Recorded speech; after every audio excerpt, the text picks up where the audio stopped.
sa allegation.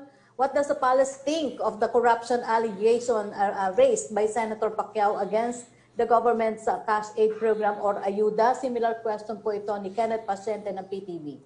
Well, Watusi po.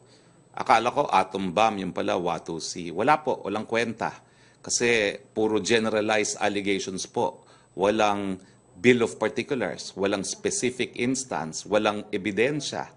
Wala man lang follow-up dahil gaya nga po sinabi ni Senator Gordon, paano naman yan? Magpapaimbestiga siya sa Senado pero wala yung proponent. Sino magtatanong?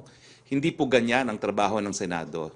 Dapat po ayusin muna ang trabaho niya bilang isang senador, patunayan ang kanyang mga paratang dahil kung hindi po, politika lang po talaga ang mga pinagsasabi ni Senator Pacquiao.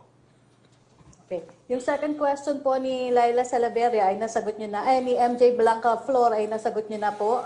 Ang third question po niya, Senator Pacquiao has reiterated that he wanted to meet with President Duterte and insisted that he is not quarreling with the President.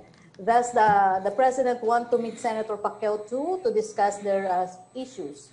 Hindi ko po alam kung ano pa ang pag-uusapan nila ni Presidente. Nauna na po siyang nagbitaw ng mga salita sa media. So kung talagang gusto niyang makipag-usap kay Presidente, dapat hindi muna niya inuna ang media.